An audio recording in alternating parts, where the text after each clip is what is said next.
Okay, good morning, good afternoon. I think we've just gone 12 o'clock here in Sydney, May the 1st, and the beginning of a new month. And I'm joined by Ellenor Cox, our executive coach and specialising in high performance, where we're going to talk about, I'm going to really tease out some of the secrets and the experiences that Elle has in really putting into practice a number of different things she does, which we'll talk about in a minute.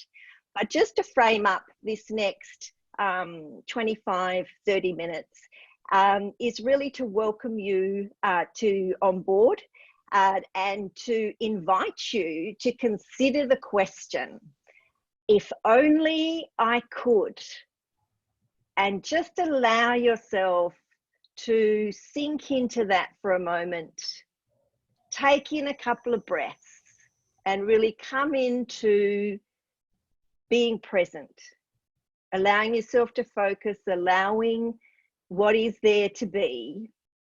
And just consider, if only I could. And notice, there might be a lot of noise, there might be a lot of stuff going on. But this is really the beginning of what this practice of mindfulness is to improve our ability to actually tune our focus into something. And that is really the principle behind this idea of a 30-day challenge, which is really an opportunity for us to commit to ourselves for a mere 15 minutes each and every day to start our day for ourselves, with ourselves. It's really reconnecting with ourselves first and foremost. And as I've said in a previous video, the primary purpose for this, for myself, is to allow myself to have that extra bit in the morning to focus and to really give myself every chance of creating and experiencing the best day possible for me. And with that, I want to share that with others. And with that, I am providing an environment through the Leading Through Crisis Facebook group now as an opportunity for us to share that experience together, should you choose to participate. This is purely complimentary. It's a gift of service that I'm doing for myself and for those of you who want to participate. So I'll spend a couple of minutes just outlining what that looks like in terms of what do we actually do every day for 15 minutes. And then I want to introduce Elle, as I said, and see what inspiration and extra, I suppose, some ideas to help scaffold that commitment to help us not only get started, but stay started. So, and if we're lucky, we might even get a bit of help from Elle during the 30 days to help us stay inspired, connected and focused. So what the programming involves is simply committing to doing 10 minutes of some kind of quiet practice, whether that is breathing, whether that is listening to a meditation tape, whether it is, and there's all sorts, we'll put some resource together on that, whether you have a meditation mantra or something that you already do that helps to calm your mind and center you in, just for 10 minutes. So turn on your alarm for 10 minutes, allow yourself that. Follow that by a minimum of 5 minutes of journaling. And again, simply putting pen to paper and seeing what words come out. And there's no structure to that. There's no right or wrong. It's simply committing to the practice in order to notice what is and what occurs. And the two other things that are highly recommended that have been shown through very rigorous research to work, and that is to make your commitment public in some way. So that's why I encourage you to participate in the Facebook group and let us know, yes, I'm in, by commenting below. And the second thing is to stay connected by sharing some of your experiences, sharing resources, sharing, yes, I've done it, and indeed by finding yourself an accountability partner. That's the other really crucial thing that certainly I have found through experience that has really helped me remember what I've said I was going to do, because we forget, right? Our brains are full and lives are busy. So this is an opportunity just to just separate a little bit for a few moments in your day from that busyness, and again, notice how that changes or impacts the way you think and feel as you progress through your day. So that's what's involved. My commitment will be that I will participate every day, every morning in the Facebook group. I will post either a question, a conversation starter, a photograph, a meme, something to let you know I'm there to support you, and I will encourage you to engage in the conversation. And again, it's purely voluntary, but we do find too that the people who jump in and participate, it's what you put in is what you get out as well. So I will be there every day throughout that support, and we will have a celebration at the end of it. And the question that I started with being, you know, if only, or, you know, if I could, if only I could, that opens up our subconscious mind into going and searching for answers for that. So don't be perturbed if nothing, comes out straight away or is really clear to you straight away. But it is a beautiful question just to bring yourself back to again, to allow that possibility thinking just to sort of simmer in the background. And it certainly helps with that attentional focus. But just for today, also from a point of view, we are recording this in Zoom, because for the last hour, Elle and I have been trying to work out how to get us both on Facebook Live together, which we used to be able to do, and suddenly we can't. So we're in Zoom and we're doing our first live stream into the group. So I'm hoping that's working. But what it means is that I'm probably not going to be as interactive as I can be, because I'm just trying to get the Facebook group up on my phone, but all the internet connection is extremely slow, and I know there's a delay. So I will put the guidelines into the notes on the post as well. But as I said, this is open to all. It's open if you've got friends you'd like to invite in. It's again, yes, it's May the 1st, let's start today. But if they start on Monday or start halfway, as long as we get started, that's really the key.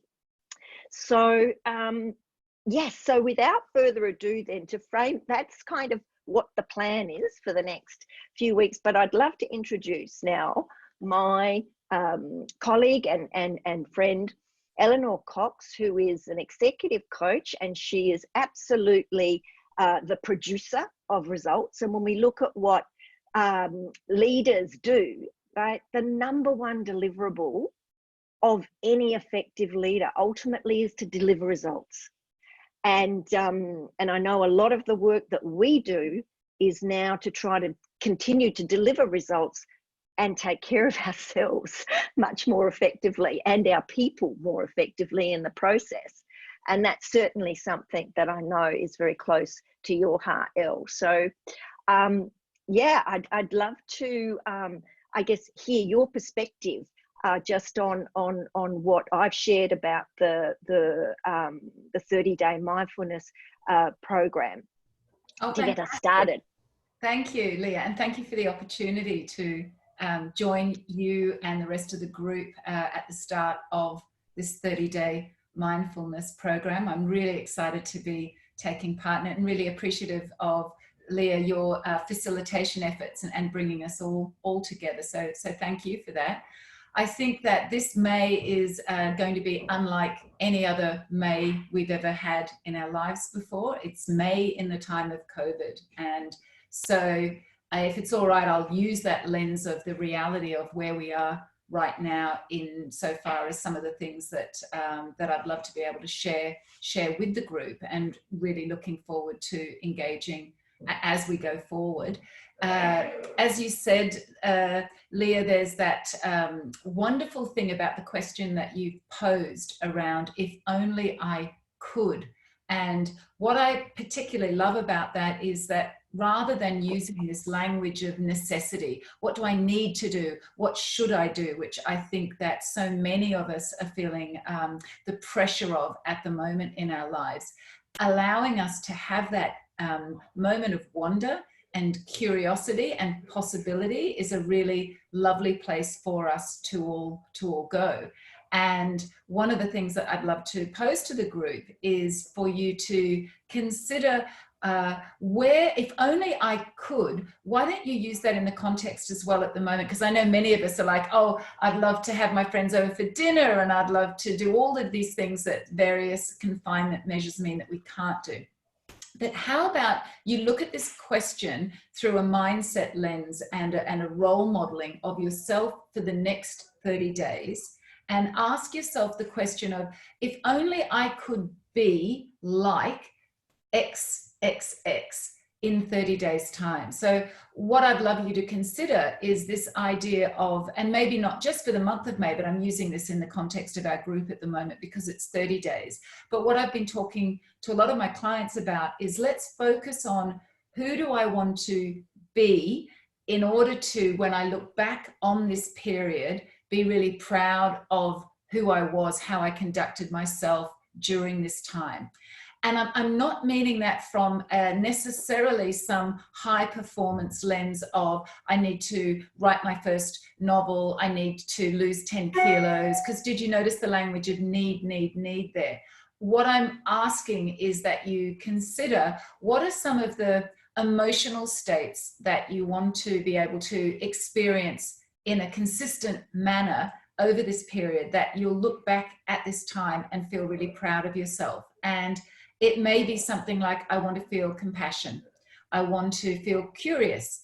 I want to feel calm. Like, these can be relatively broad emotional states, but I think that the reason why it's really lovely to play in this world of possibility around that emotional state is what we're actually doing is connecting in with our values as well, which is a really important thing for us to use as a driving mechanism at the moment, because when you're congruent with your values, everything is really effortless. And I think there's so many challenges in our lives at the moment, working from home, homeschooling at the same time, trying to sort of pivot or completely reinvent ourselves if income streams have suddenly dried up and we have to sort of look into the future. So we've got a whole lot of necessity in a lot of areas in our lives.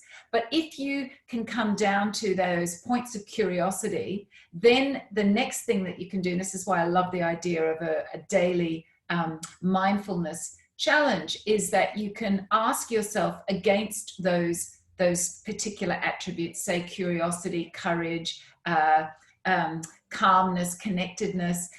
What am I going to do on a daily basis in order to be able to have that experience consistently, so that those little consistent moments build up and that habit becomes something that becomes part of your identity, so that then when this is all over, we look back and we feel like we got that sense of identity. So how's that sort of feel for a starting point in our conversation, Leah? Yeah, I love that reconnection back into those feeling states that underpin our humanness, the courage, compassion, calm, and you know, and this does take courage, is actually what's coming through to me. is that it takes courage to actually put yourself first, to allow that to be important. Because as you say, in that necessity thinking, a lot of that is driven by, you know, external pressures, by fears of our thinking into the future. So, you know, it's a mix of external influences and our own internal influences. So the idea of anchoring ourselves to these really nurturing, nutritious inner world states is what I'm hearing from you. So I'd love to sort of now dig underneath that, Elle, and sort of, and if you could perhaps share some of your practices of late that, you know, because clearly you come across to me as being very centered and very much in flow with this. Like, this is not a starting today practice for you, I get the feeling, right? No, it's true. I realize that a lot of the habits and the rituals that I've had over the past, sorry, that's like a husband doing a photo bomb. Lucy was dressed. This is true. Well, who knows? He might come back out of the shed naked. So let's all wait. There is going to be an inevitability that he is going to return through shot at some stage, because I don't think he's going to, you know. I know, here he goes. Oh, he's carrying a large tool with him. So here we go. Hi, Marcus. Hi. A man at work with his tools. Goodness knows what's happening in the rest of the house. I mean, right now, though, I think it's probably something that we're sharing in households all over Australia. I've got my daughter doing a HSC. She's got online classes at the moment. I've got Marcus working in another area that we've set up as his workstation. So yeah, it's certainly unusual times, which brings me actually to one of the routines that we've implemented as a family. I might start there. It's not necessarily in order of how I go through my day, which I'd like to talk about in a little more detail. But one of the things that we've done as a family is really made sure, as a way to be connected to one another, is rather than just asking that question of how are you, but asking how are you feeling today, and adding that word feeling onto a question, how are you feeling? It takes a conversation into a much deeper, more vulnerable, more intimate level. And we also have this idea around checking in, and we talk about it just in the percentage terms of, I feel like I've only got 60% today. And then, and sometimes we jokingly call it the COVID hangover, because you might just wake up feeling really despondent. You want to have a doona day, and that's completely fine at the moment. But I think it's really lovely to have that level of vulnerability with one another. So that was just a quick aside, because obviously we had a family moment there. The thing that's key about, I think, a mindset and a way that we need to, not need to, but we can protect ourselves and our levels of anxiety and stress at the moment, is to be really aware of what I call control the controllables. So there's a lot happening at the moment. Our circumstances are out of our control. The things that are being impinged upon us are out of our control. But what we can control are our thoughts and our reactions and feelings to these circumstances. So one of the things and this is why I love the idea of a mindfulness challenge, is that being in the present moment allows you to be constantly checking against that, and looking at the ability to, so can you help 2 seconds? Hey guys, do you think that you could just be a little quieter, because I'm doing a live recording? Thanks. Sorry. That's our but that is our reality, and I love that utilization, and you know what I mean? It's like, deal with it and let's get on with it. And now let's get on with it. Now we've got the coffee machine happening in the background as well. So if the sound is terrible here. One of the things that I think has really, for me personally, and I'd love to share this, has really put me in good stead during this time, is I've been using Bernard Bouchard's high performance planner. As I've used that on and off in the past, and it's almost an extension, Leah. You know how you were talking about, you want some of the ideas of the 10 minutes of mindfulness, however that might be for people. Some people might do that through yoga, moving, breathing, appreciating nature. Like, I think that that's the beauty of this notion of meditation and mindfulness, is just getting really still and calm. And what has been lovely, I think, is the amount of walking that we've all been able to do, unlike many other countries in the world where their lockdown has been a lot tighter. Where I actually do two forms of journaling. The first is a practice that I've used now for close on 25 years, and they're the morning pages. So Julia Cameron's work is and The Artist's Way, if people are really interested in understanding more about that free-form journaling. So that's where I just get it all down on the page. It's not a memoir, it really is just a dump. And that's usually what I'll do first thing. But the writing that I think has become key is after I've had that morning ritual of waking up, releasing thoughts from my mind, getting into the journal as a place to then dump material, drinking a lot of water first thing in the morning, as opposed to coffee, which I think is actually a really dehydrating thing.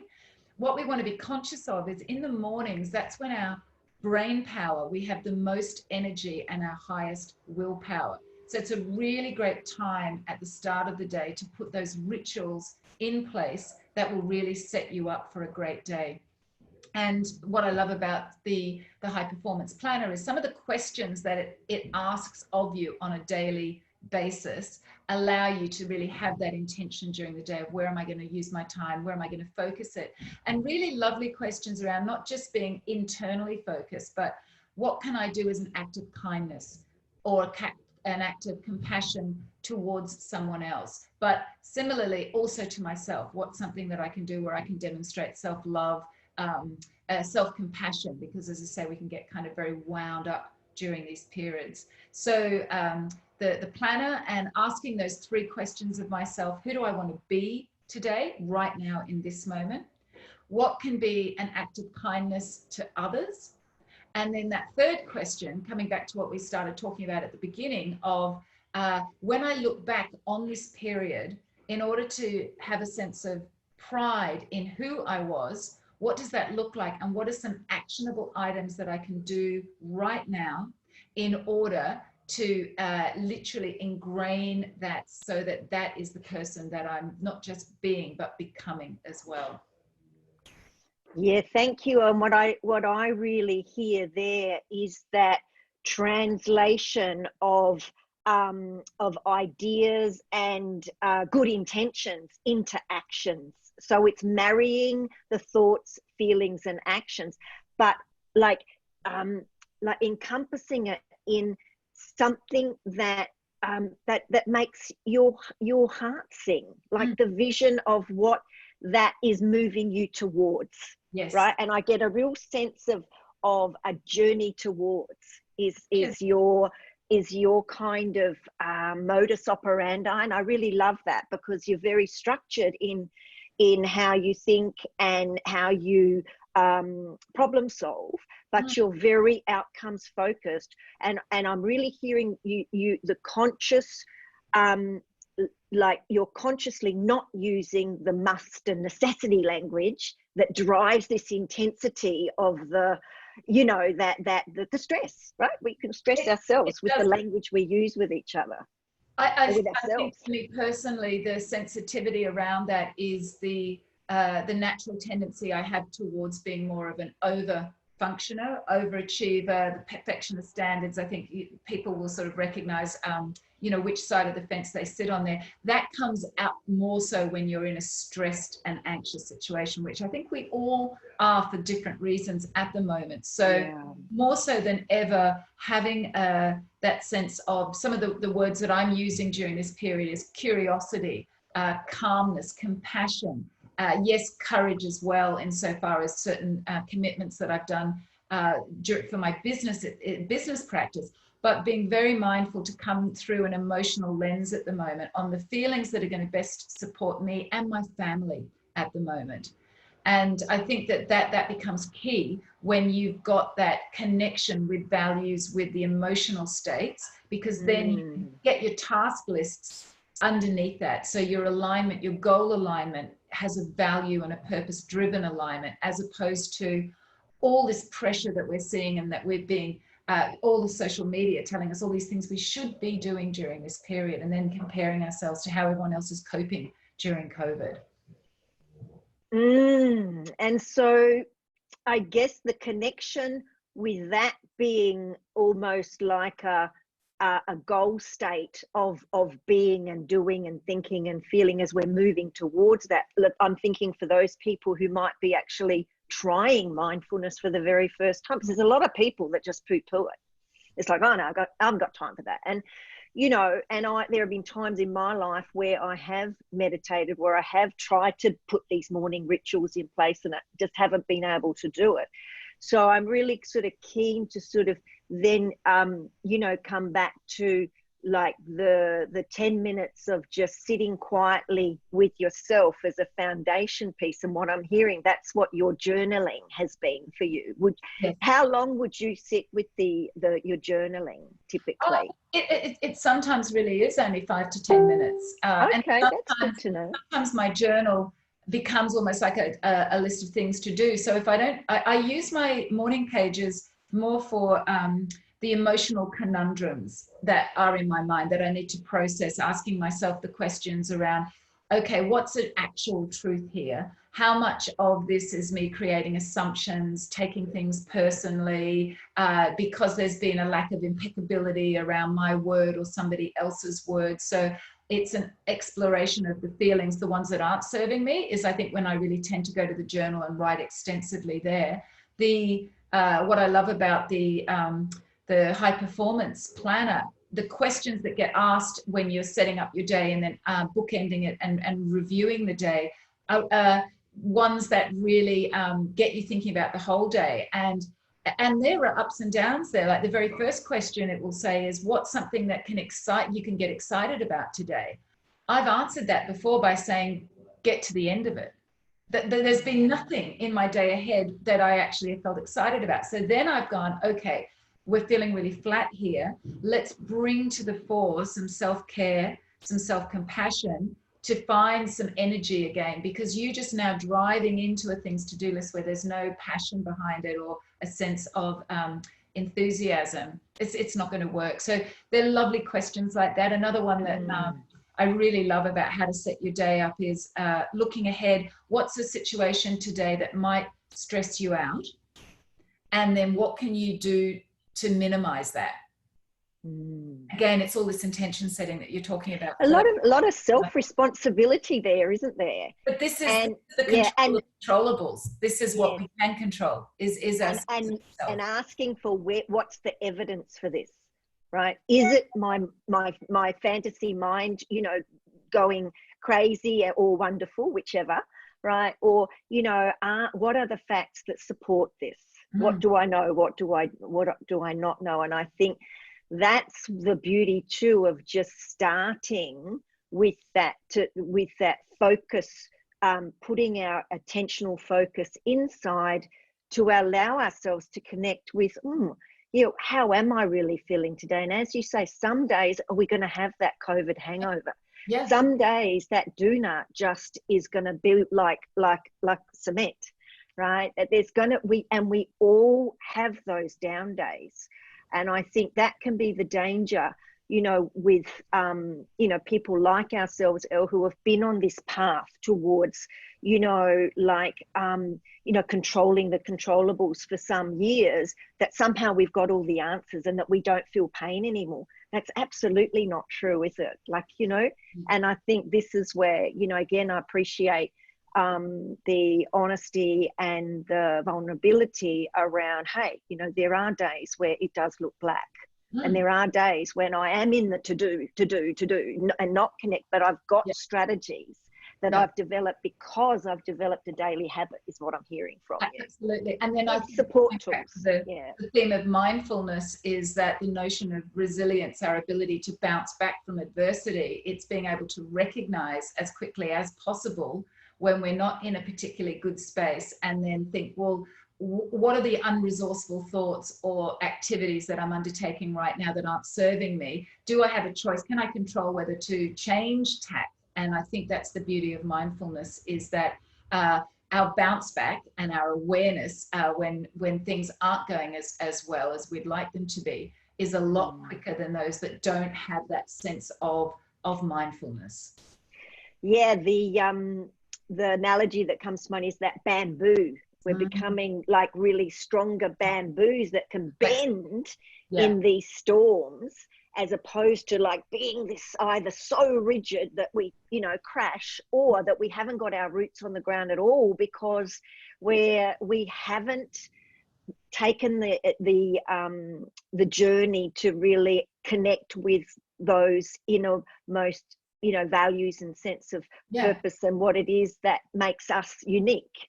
And also, where are we going? Where do we want to be? And that, I think, just sort of, you know, wrapping up this notion of the 30 days is why I would really suggest to people, if they're pondering those sorts of emotional states that they would like to experience and be proud of, this is a great opportunity to mull on that for a little while. And for example, if curiosity comes up, then it may be learning a new hobby. It may be getting out in the garden. It may be going on walks in different directions. It's then the little actionable daily habits that you can take where you feel like I'm living into that overall feeling that I wanted.